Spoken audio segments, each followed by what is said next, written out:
You're listening to The Real Fan Review with Hav, Sanj, Al, and B.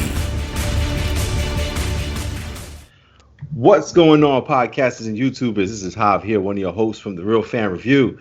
Today with me, we got my brother B. Hola, hola, ¿cómo está? We got our man in the chair, Al, today. How's it going, everybody? And we're on Skype, so, sound quality, guys, deal with us. We also might have Sanj maybe jumping in on the Skype, maybe my cousin Ree. But if not, the three of us, we got this tonight. We'll definitely go into this. And so what we're going to be going over tonight, man, we got some movies that we saw this weekend. I know I saw Extraction. I'm not sure if the fellas got a chance to see Extraction. I saw that. Yeah. I was kind of glad I saw that one. We got some movie news to get into, of course, with Marvel and some of the stuff with the coronavirus going on. Things are moving around. And also, we're just going to give my opinions and my boys over here, their opinions on their directors and the films that they made, what they like from each director. So it's kind of get like almost like a feel for what they like in movies and stuff like that. So if you're like new to the podcast, you kind of see what we're into and maybe it lines up with what you like also. So we'll get right into it, man. So the first thing we're going to do is go over the movie news of the week, man. And it looks like Venom got a title. We got Carnage. Let there be carnage. Yeah. Now, I don't know if that's like a comic book series, B. Is that something? It's not. It's not a comic book series.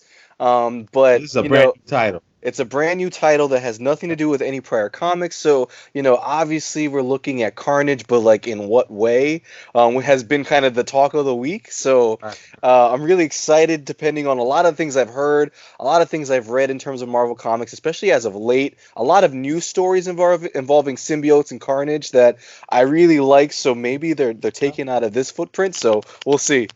All right, man. Al, man, any thoughts on the title there, man? No, it's just I want to see what they do because Carnage was very graphic, if I remember, in the comics. Yeah. So it'll definitely be interested to see how they adapt them for live screen. Right. Wasn't Venom rated R also, or? Yeah, I think so. Or PG-13. Oh, it's PG-13 at least, at the minimum, given the violence that they had. Yeah. Yeah.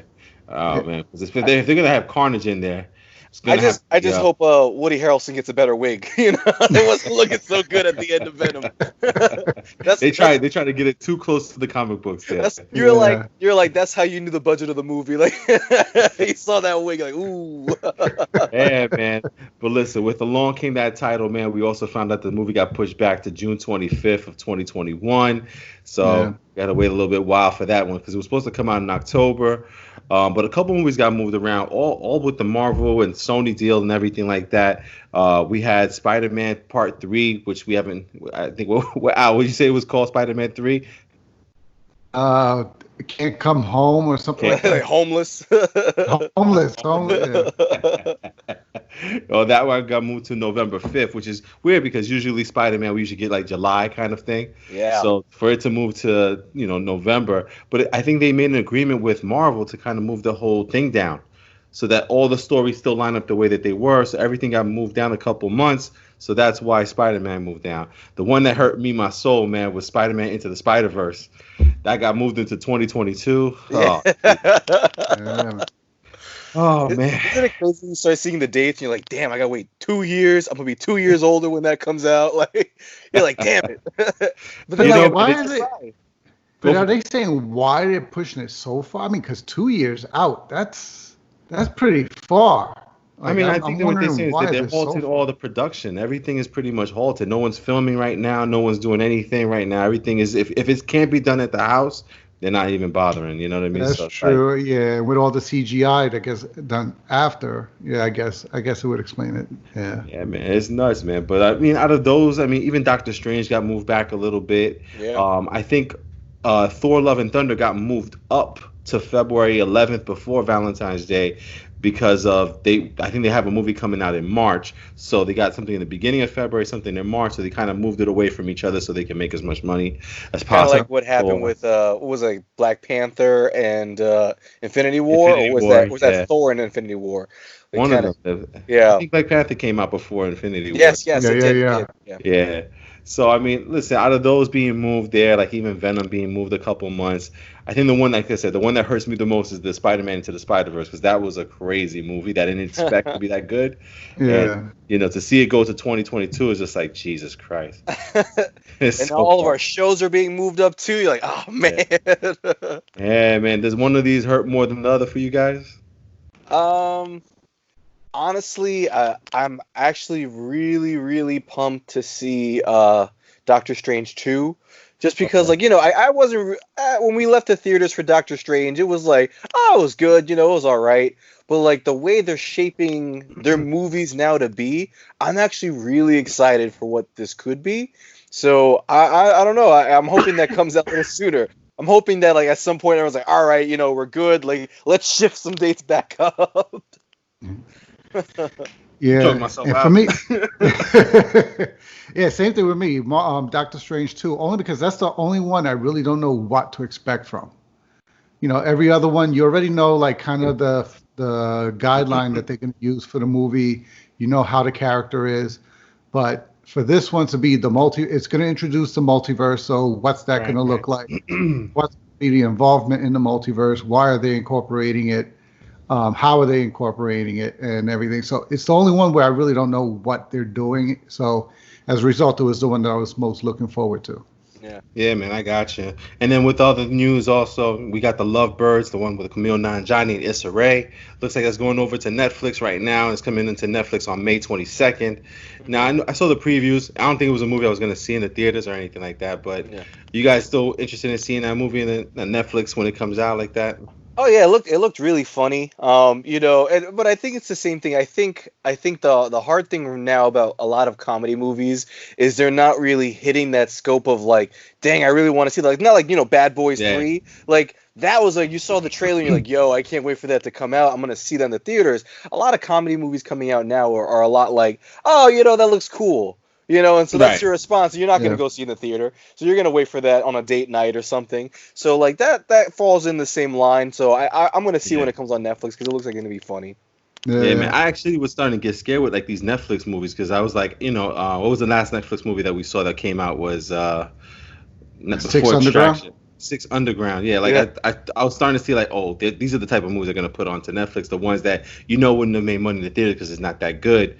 But now Extraction came out, and I'm like, okay, now I'm looking forward to some movies. This one still, I mean, it looks fun. Doesn't look like it's gonna be like anything like like a Step Brothers or Will Ferrell movie like that. But you never know; it could be entertaining and everything like that. So and especially the two actors. Al, you looking forward to this thing? Yeah. No, especially with the two actors. Like, I got put on. I forget what's the lead actress's name in the movie. Issa Rae. Lisa. I got put out to her from where she played the admin or the assistant to a character that became a little girl again. If you see that. Okay, yeah, I heard of the movie. I didn't see it. Like Little Again or something like that. Yeah, she is little again or something. You gotta watch the movie. The movie is funny. Yeah. And she did a real good job in that movie. So like I got put out to her from that movie. So seeing her in this movie and with what's his name. It looked funny, but it was definitely going to be a red box rental for me. Gotcha. So knowing that it's going to be coming straight to Netflix and that soon, I already put on my calendar, make sure I remember to watch it. I already told the wife we're going to watch it, and she's looking forward to it too. So, all right. It'll definitely be like a Friday night, Saturday watching. Yeah, man, we'll definitely watch it, man. We'll talk about it that night, man.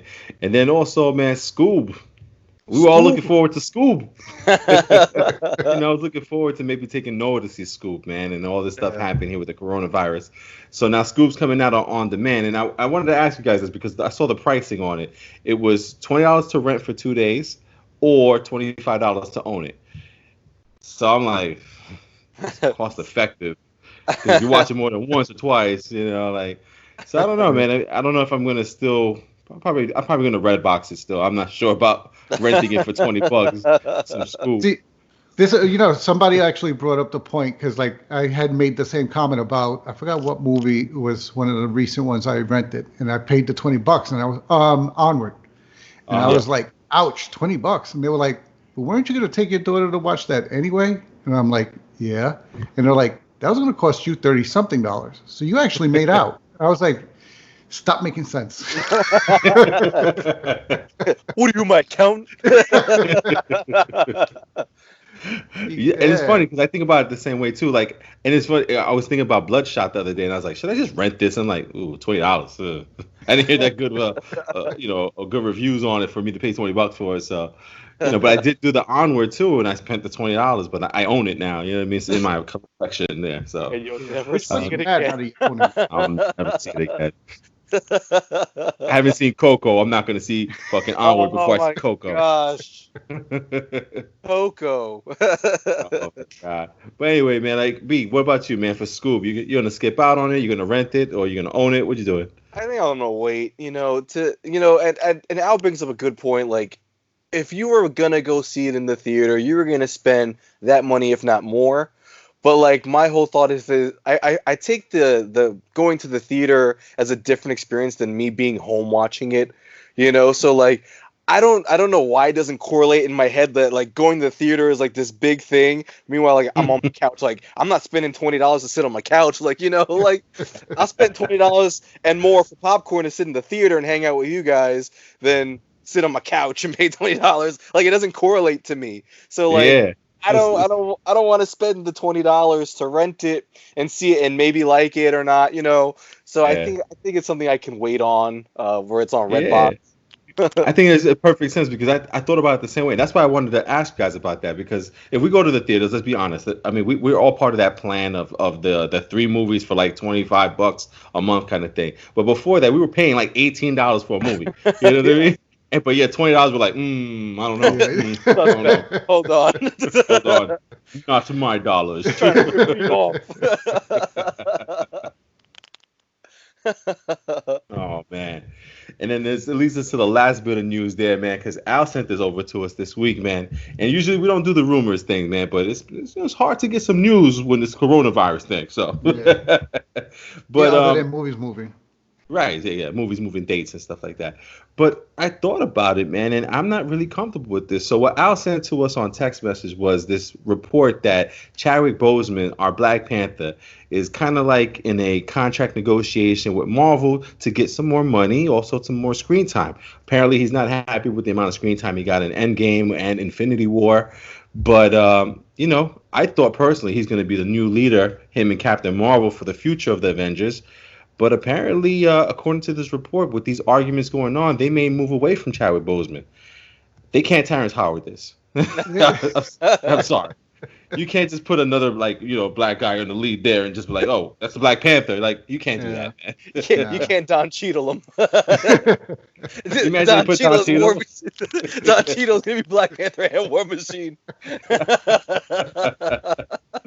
Oh my God! You put Kevin Hart. He's the Black Panther. No, can't do that. What I meant is my bank account doesn't work. Wakanda is separate from America. And not to my savings account. By the way, my savings account is in Wakanda, and that doesn't work well in America. So. Oh man. Yeah. When I saw it, I know I lost it. Brandon, how about you, man? What you thought, man? Sorry, I have to get over the whole Kevin Hart as Black Panther thing. He's the tiniest superhero in the world. But no disrespect, Kevin Hart. No disrespect. But I don't know. When I had a lot of thought about this, because it came up a little while ago, I think last week, where people were asking if he was okay because they did a report on him and he was looking really skinny, and I kind of like took to that for a second because I didn't know him as an actor before Black Panther, so I didn't know if he was one of those actors who was just generally really scrawny and skinny and bulked up for the role, Right. I didn't really know, so I kind of just read the article. I'm like, oh, and I had that debate with myself, but in seeing this whole thing with what's possibly going on with Disney and Marvel and Black Panther, I'm a little nervous because he did do an outstanding job in Black Panther, and I can see as an actor, saying I did this movie that impacted culture, pop culture, societal culture, economical culture. Like, I impacted this as my role in a superhero movie, and in these 2 movies I had 15 minutes total of screen time, like, if you want to use me going forward and I want more time, you got to pay me this. And I can see that, and it does make sense because, like you said, Hav, like, it's shaping up for the future of Marvel to include him as a leader in a leadership role. That's how I see him. Yeah. And maybe he's not seeing that yet and seeing what the potential could be for him. And he's just seeing what is, I'm only slated to be in Black Panther 2 and, and that's kind of it. So maybe he's not seeing what the future scopes out for him. Right. For this. So, like, I don't know, I know it's a tough gig right now to be an actor in Hollywood. There's no movies in production, so I can see both sides of the coin. I'm just hoping that this works out well for him and us, we get our Black Panther in the future and that he keeps becoming Black Panther. Right. I'd hate to see a stand-in come in. Yeah, no, man, you can't just retro that. You got to kill him off, man. Just make sure you're the Black Panther like in the comic books, bro. Yeah. Man, you sent the article, man. What you thinking? Yeah. Man? Now, I was thinking along the lines of the same thing, like a Terrence Howard, like, oh shit, not all over again. But I think he's in a much better position than Terrence Howard. Terrence Howard was, no offense to him, but he was the sidekick in the movie. Chadwick Boseman is the main character. He is Black Panther. Yeah. So how do you do any story where you redo Black Panther? The only alternative would be to kill him off and bring in Shuri as Black Panther like they did in the comic books. But I don't think if that's going to play out well right now. So I think he's in a good position to renegotiate. And especially when you consider he probably didn't have that big of a contract for Black Panther 1. So I don't know what his payout was. He was relatively unknown beforehand, so. But I'm sure for the amount of money it made, he's probably saying, "Listen, I was the lead. How am you're now? I'm sure going to make a sequel. I want my fair cut now. You know what I'm saying? Right. So I'm thinking he's like, because like that's like when you talk about athletes, like they're the reason why these people are coming to see the sport. So they deserve a good cut of the money that's coming in. So same thing for him. I can see him saying, listen, I want a good payday. I want residuals from, movies and everything. Plus, to your point, the only part of his argument that I didn't find any strength to was the screen time. Because Kevin Feige had this all planned out years ago. There's no way he knew Black Panther was going to be as successful as it was. So he probably didn't plan on giving that character that much screen time. Right, because didn't they film like Black Panther and it was like immediately had to go right into Infinity War? They filmed both at the same time. Yeah. Right, something like that. Yeah, and also the same thing with Captain Marvel. Like Captain Marvel's movie took off, but it was filmed after Endgame. So they didn't know that her movie was going to do so well. $1 billion. And that's why she didn't get that much. So that was the argument I didn't see. To your point, he Captain Marvel look like they're going to be like the new Captain America, Iron Man, like the duo team leading, her in space and him here. So I just see him saying, you know what, I want my fair cut. And I don't think there's anything wrong with it. It's a business. Yeah. It's the same way where if they were going to make a sequel and the first one didn't do so well, I'm sure they would have come to him and say, listen, we're not going to pay you as much because the first one didn't do so well. So, we're going to give you less. If they would have the grounds to make that argument, then he has the grounds to say, yo, that movie did well and I was the lead.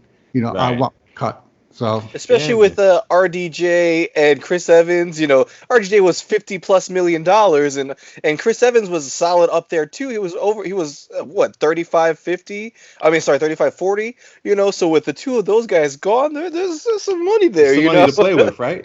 Man. Hail Disney. Jesus, plus those movies are going to be making a ton. Plus, after everything going on right now, and people are finally going to be able to come back out to the movie theaters, they're going to be going to those movies. Yeah, man. There's going to be a lot of money.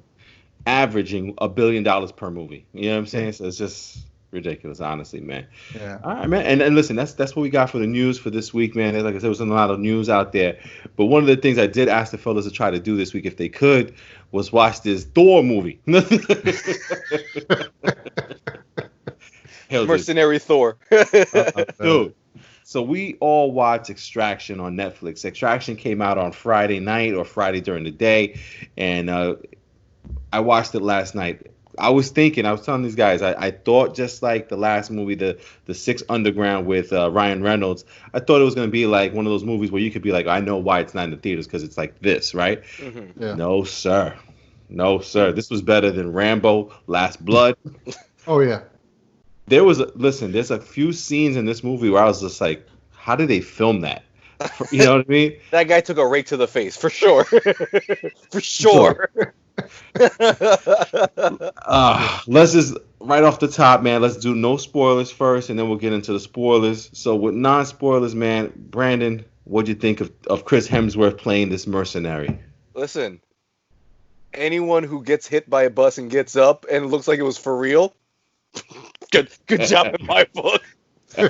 My man took like 4 cars to the face in that movie, and it looked like he really did. So I give him so much props. So in my own honesty, I put that movie on last night at 1:30 in the morning, and I was up till 3:30 watching it. I was like almost 4 o'clock in the morning, and I was entertained the entire time. I kept my eye on the screen. It wasn't one of those like Netflix movies where you have your phone up and you're kind of like glancing over as you it, and then you kind of like look over as things are getting good. I was like on it. Yeah. It's a great setup. The movie flows really, really well. There are some story elements that you're kind of just like, I don't really understand why that happened, but it flows together a little better towards the end of the movie. So, right. It kind of like makes up for the choppiness of the dialogue, I would say, or story narrative in the beginning. Right. But overall, like it's a fun movie, good incredible action, I'll say. Not even good. Incredible action. It doesn't give you a lot of backstory in the movie, but it does give you a lot of tease, and narratively it works really well to what the story's trying to lead to. So really good story overall, when you take it all in stride and really think about it. Good movie, story, great action, great time. Yeah, all right. Al, man, what about you think? What do you think of the entire movie there? Yeah, same thing. I mean, I went in skeptical of the movie. Like, all right, how good is this going to be? I had confidence because of the actor, of the directing team that was behind it, that Joe Russo was the one who wrote the movie. So I was fairly confident that there was enough ingredients there for it to be a good movie. I was just hoping it actually came to be true, and it did. Oh, you liked it? All right. Oh, yeah. No, right from the beginning, like, they drew, once the action started, it just didn't stop. And that's not always easy to pull through for an hour and a half to almost 2-hour movie. At some points, the action dies down. It's not interested anymore or whatever. Right. But this one kept you, engrossed right from the beginning once that started.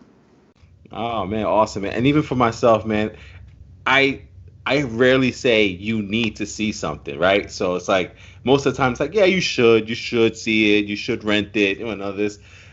Listen, in these times right now, when you're stuck at home, you can't go nowhere, you need to see this. This movie is ridiculous. The action from when it starts is ridiculous. It's like up front, in your face. It's kind of like John Wick a little bit. Yeah. There was parts where he was like, bang, bang. It was like, oh yeah. There's even parts where they're driving and it looks like one shot. It doesn't even look like they cut. It looks like he's just going and it's going. And you're like, okay, we're going to change the angle. No. Well, he's literally in reverse right now, coming back at the camera. You're like, whoa. I don't know where the hell the camera was on some kind of pulley system that was around the entire city. We'll get into that more right now, man. So listen, everybody, if you're listening to us right now, we're trying not to spoil it, not to say too much, because we want to give you a chance to enjoy it like the first time we saw it. We watched it, didn't expect anything, and look at how surprised we were. So we just want to make sure you guys know it's a good movie. Go check it out. It's on Netflix right now. Chris Hemsworth, written by Joe Russo, directed by, I forgot who was directed by, but not one of the Russo brothers. They were just the writers on there. It's just an incredible movie. It was produced by Chris Hemsworth also.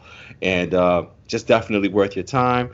And if you guys never seen our podcast before or heard our podcast, we usually count to 5 to give you time to either pause us, come back to us, or, if you want to feel free to get spoiled, just keep on listening.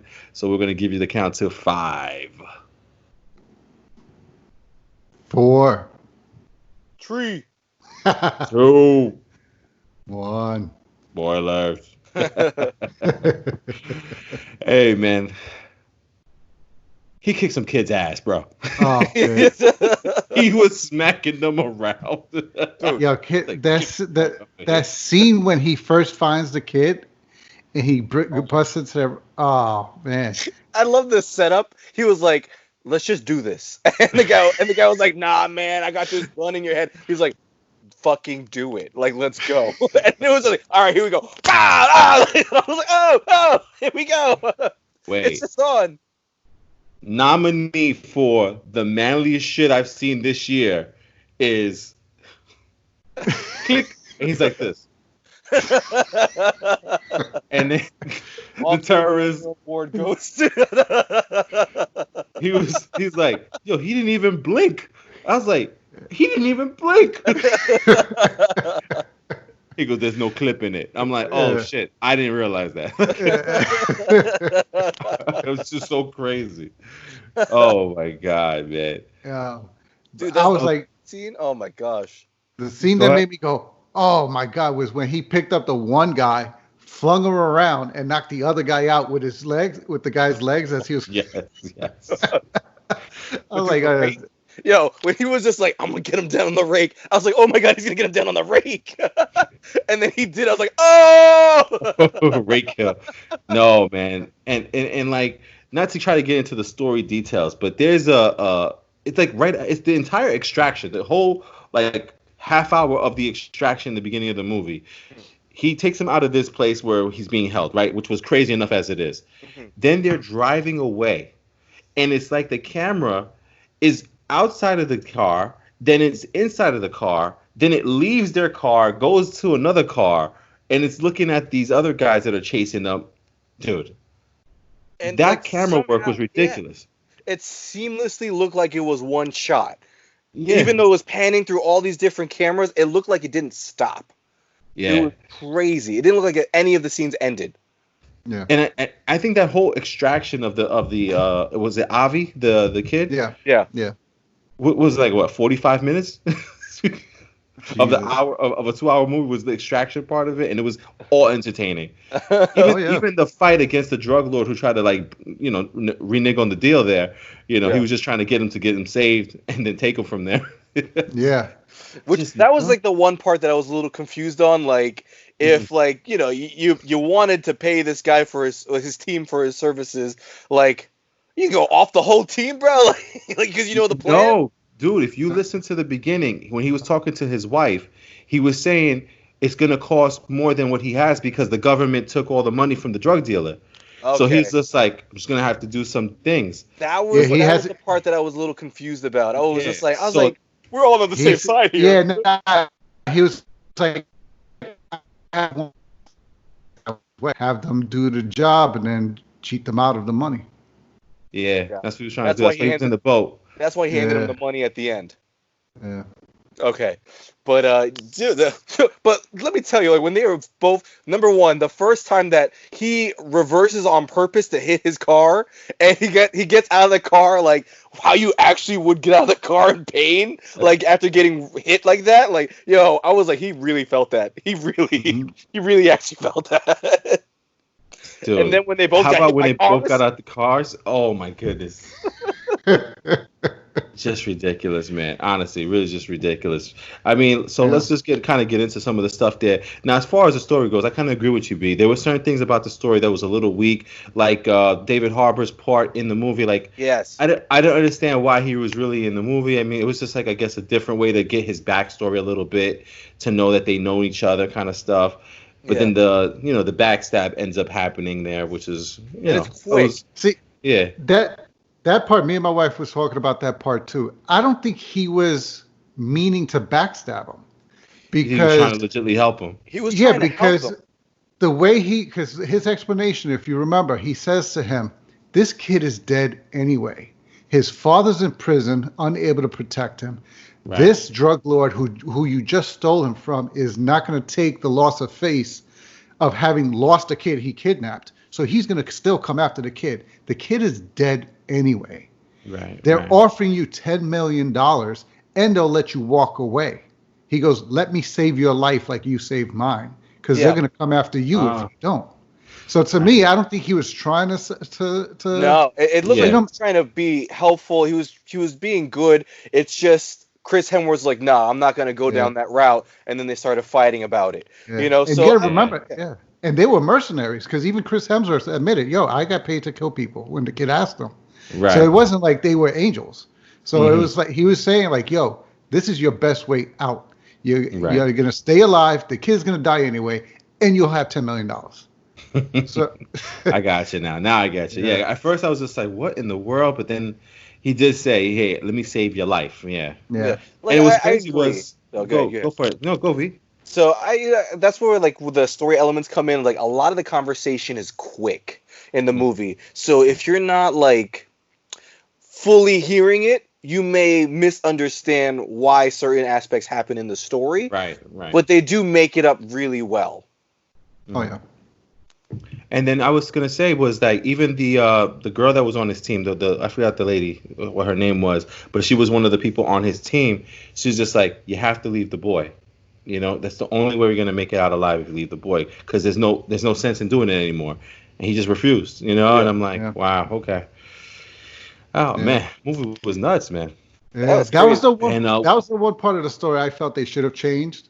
Was how it was the backstory involving his kid, because he tells a story about how his kid died of lymphoma, but he wasn't there, and I guess that was supposed to be like why he was so motivated to help this kid. But because he is here and he can do something about it. But see, what they should have tweaked it up was to make it that his kid died and he wasn't able to protect his kid. Gotcha. And that's why he was going to do whatever he could to protect this kid. But just to have it be with his kid, he chose not to be there and watch his kid die.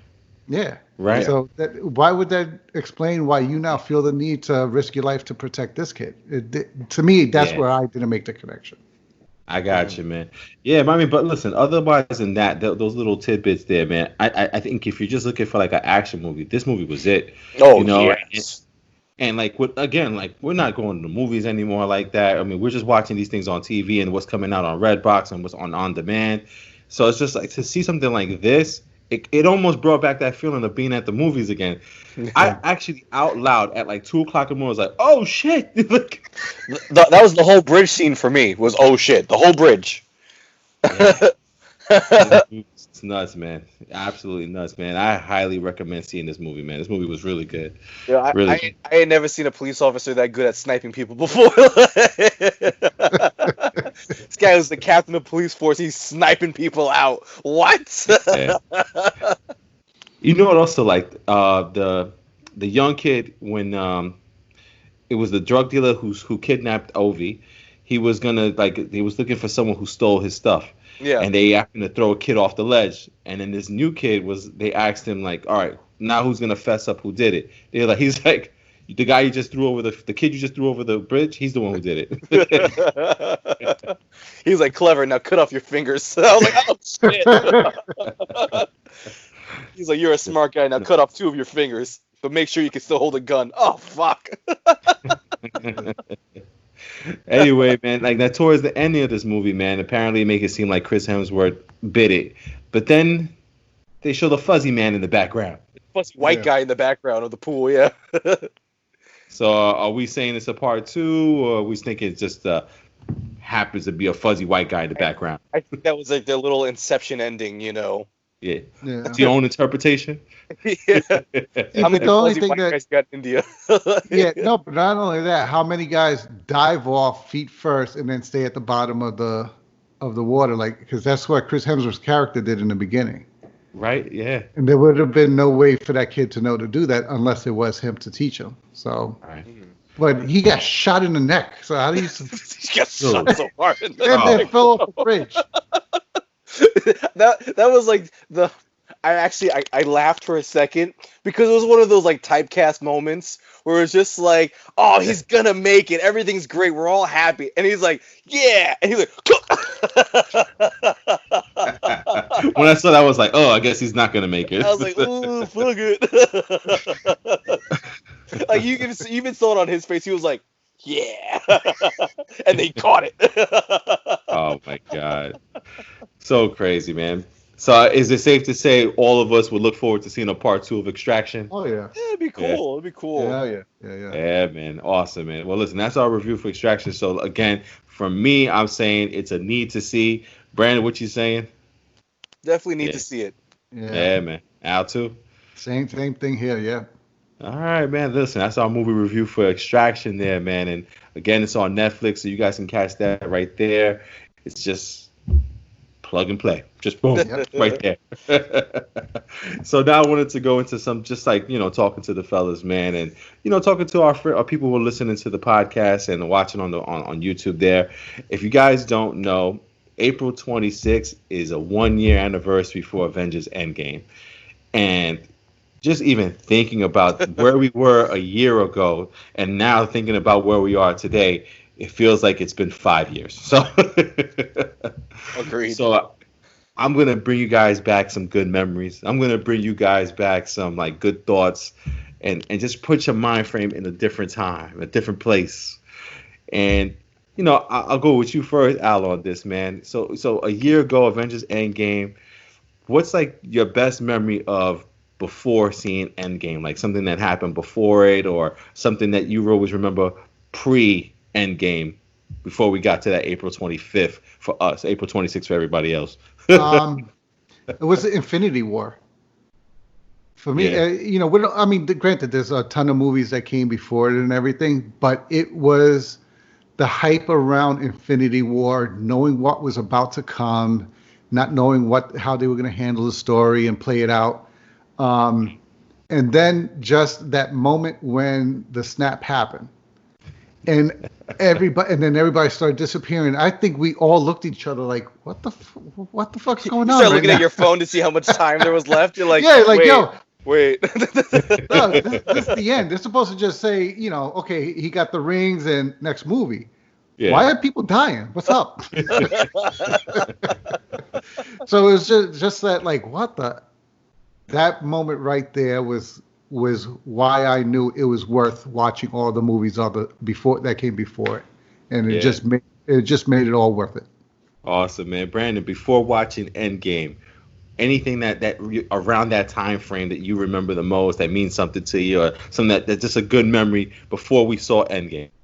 I would say the day it came out. I remember I had 2 different times in my head. Like, you were like, the movie was at like 5:30, and like I thought it was at 6 for some reason. So like I took a shower at like 5:15. So like it was crazy. And I remember you gave me a call and you're like, "Yo, B, where you at?" And it was like 5:15, and I'm like, "Bro, like I got time. Like I'll leave in a second." You're like, "No, bro, movie starts in 15 minutes." And I remember I looked at Dawn, my fiance, and she looked back at me and she's like, "You gotta go." Like, and she's like, "You got this." Like she knew how much this movie meant, and she was like, "You gotta go. You got this." And I was like, "All right."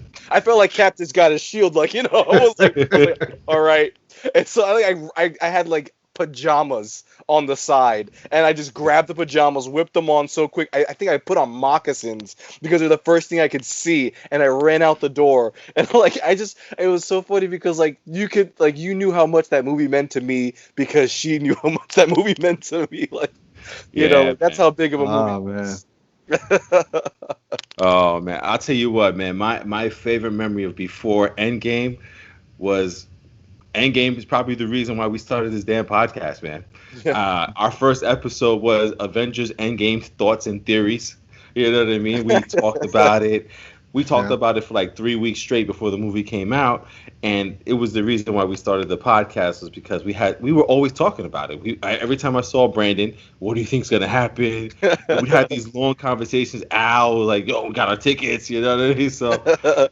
It's just insane, man. And I just remember all the thoughts, all the theories we had of who we were going to see, who's going to pop in, what was going to happen, how were they going to do this, And it's just, it was great to see that hype and that feeling, and like the days leading up to it. It was like I was crossing off calendars just what day it was just to get to that day, man.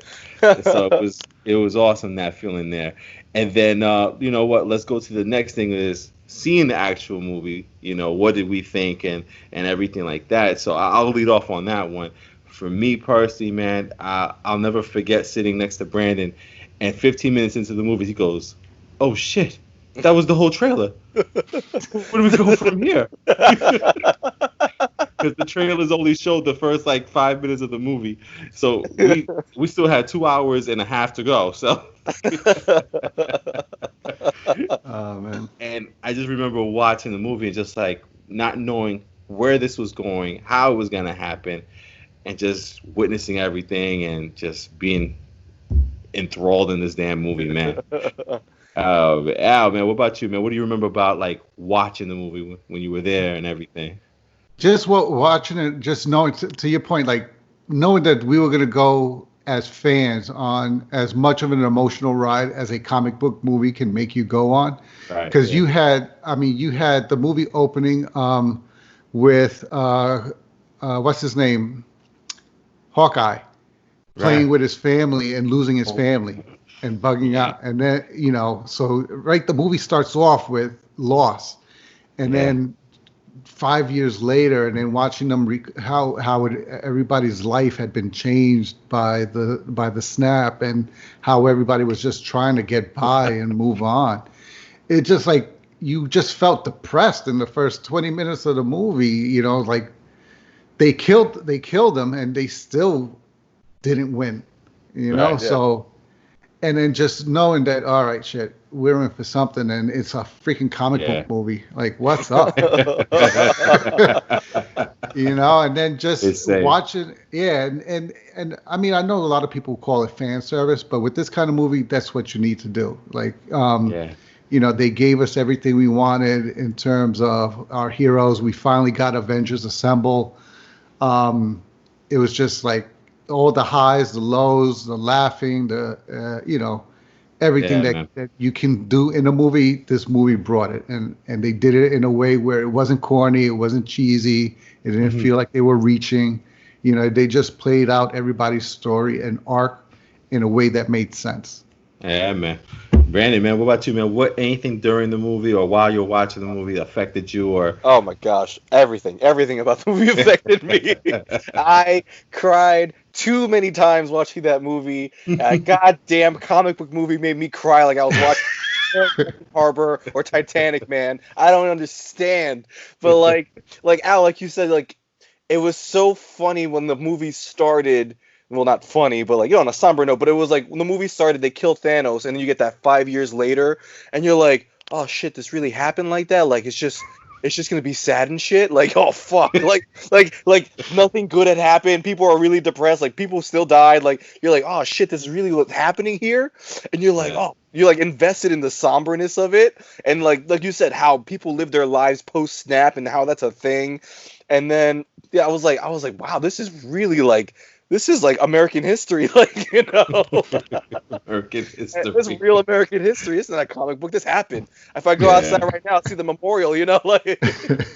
But that was that moment, and then I think the moment that got me the most was when Falcon, got on the comms, was like, Cap, can you hear me? And like at that moment, I was like, oh, they're coming back! I was like, they're coming back! And then also the portal started opening, and they fucking did this shit on purpose with the music really low in the background just to focus on the portals opening and everyone walking through. I was like, they're back! I was like crying in the theater. I was like, when those motherfuckers started walking out of the portals, I lost it. I couldn't help myself. When I think like a tear fully came out when Spider-Man walked through his portal, and I was like, oh! I cried the entire time. Love the movie, my God. All right, one more memory for me. Man. Captain America getting Thor's fucking hammer. Jesus Christ, the crowd lost it, man. Thor fucking lost it. I knew it. That was a highlight of my life. Wow. Yeah, that's awesome. All I need in my Yeah. best. Oh man. And listen, man, and look, what ended up on this one right here, man. This is gonna be the after Avengers Endgame, what we thought, everything, and like a funny memory or some of our thoughts on there, man. Is I knew the movie was like something really, really special when at the end of the movie we all left the theater, and we didn't leave the theater. We were in the theater. We left the theater the movie was playing, and we were in the what do you call the main part of the theater again? The lobby. Again, the main lobby there, and we just sat in a circle kind of thing and just looked at each other. Like it was like it almost looked like we weren't sure if the movie was good or we just went through an emotional roller coaster. I think we were just exhausted. Yeah. Because I honestly couldn't tell if people liked it or not, and we loved it. We were just with all the ups, the downs, the things that happened. It was just like I can't do this. And I remember saying to you guys, I was like, I can't watch that again. I cannot go through all of that again. And I went back 2 days later by myself, and I just remember how awesome it was, how great it was. And you know what? One last thing, the way I know that this movie like was really good and it meant something to me. Wifey asked me, how good was the ending or whatever. And when I tried explaining what happened with Captain and Peggy Carter at the end dancing, and I started to do the shoulders started shaking. I'm like 6'1", 265, and I'm like 41 years old.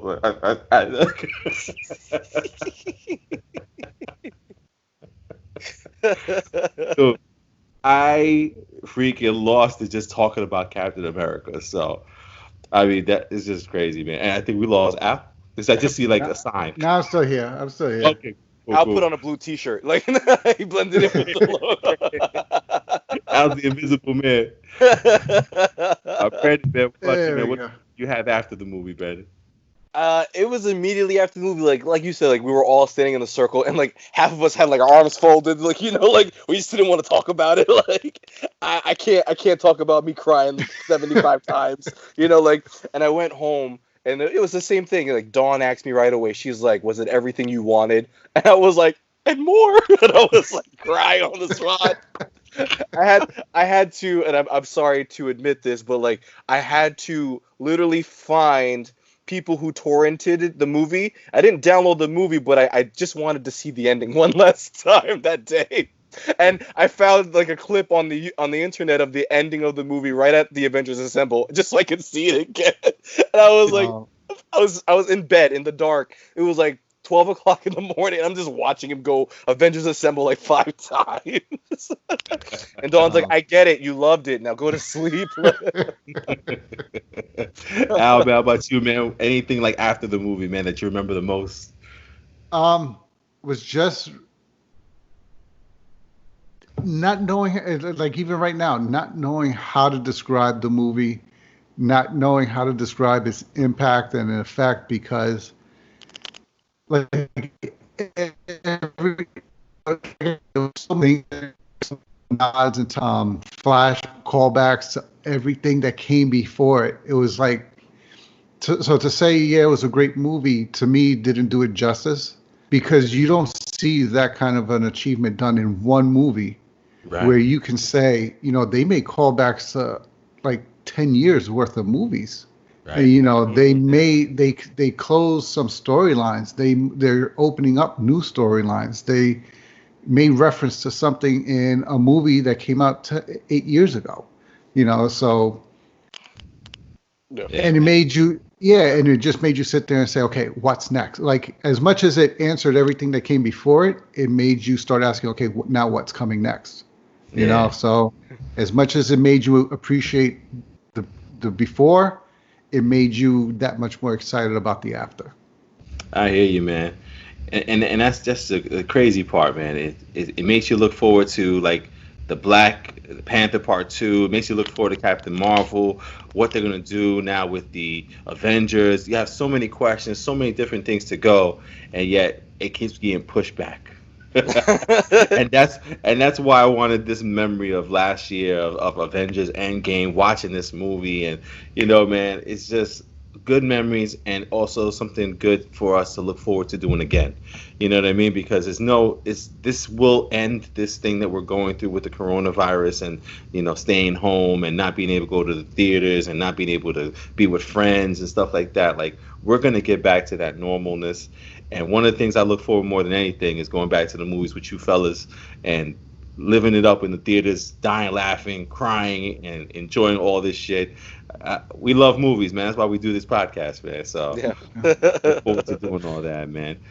But listen, man, we're going to end the podcast on that note tonight. I know we said we're going to do something about talking about directors and stuff. We'll save that for next week, because if I don't let this dog go out and pee, he's going to pee on me. He's looking at me like I'm crazy. He's going, so I'm like, all right, I get it, Pablo. Let's do this. So I'm going to let Pablo go pee. And I want to thank everybody who's subscribing to our channel. We really appreciate that. If you're listening to us on the podcast, again, we apologize for the sound quality and everything there. We're doing our best here with the Skype. So just, stay with us until we get back together and we can start, doing the podcast all over in person. And, we'll look forward to next week. Next week should be another good episode for us where we talk about these movies and everything that happens this week. So signing off from Long Island, New York, you got myself, Hav. We got my brother B. Buenos noches. We got my man in the chair, Al. Have a good night, everybody. And we'll catch you guys on the next one. Have a good night.